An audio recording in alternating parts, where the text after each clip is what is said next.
My name is Zara. I was born with HIV. I live in Manhattan, and I'm 26 years old. So I did not find out I had HIV until I was 9 years old. All I knew was I had to take medication every single day. And there came a point where I wanted to know why, because the medication was really nasty. Because it was liquid medication, or my mom would open up the pill and I had to eat the powder with like grape jelly. So one day I asked my mom, why do I take medication? Or when I'm gonna stop taking medication? And she said, I don't know, but her face expression gave off as never.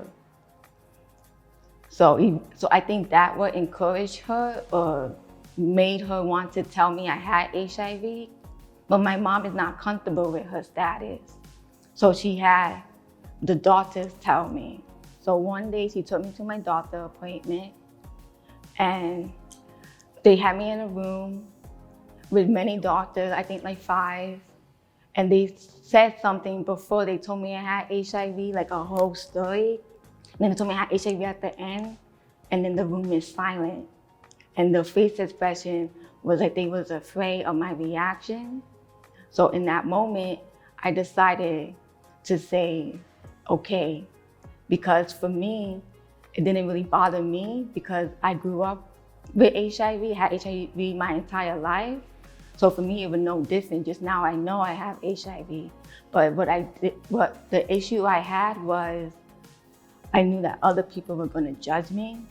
So the following day after my mother told me I had HIV, or the doctors told me I had HIV, my mom told me, don't tell anybody. And that made me question her, like mentally. So I decided a couple of years later, I was gonna tell my friends in middle school that I have HIV. And when I told them, they were very supportive and they did not judge me. But I think the most challenging part is when you have to tell your partners or someone you intend to have sex with.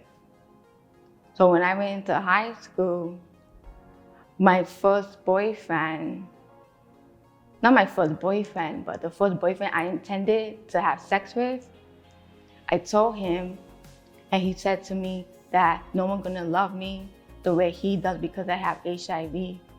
And that made me question and want to challenge it because I knew that was not true. Alongside with that, I was also in an HIV support group for children. And in that support group, they advised us that we should wait a couple months before disclosing our status to our partner because you can gain trust with them.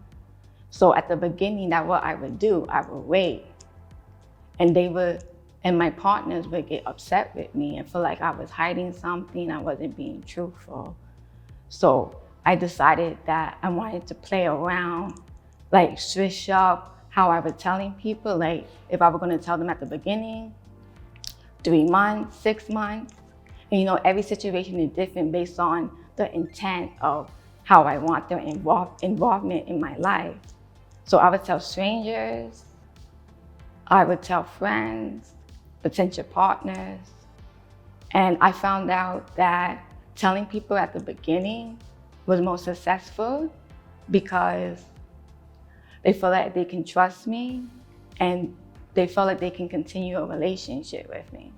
The advice I would have for someone living with HIV that is struggling at the time is to look inward and to focus on your mental health and try to figure out why you're feeling the way you're feeling.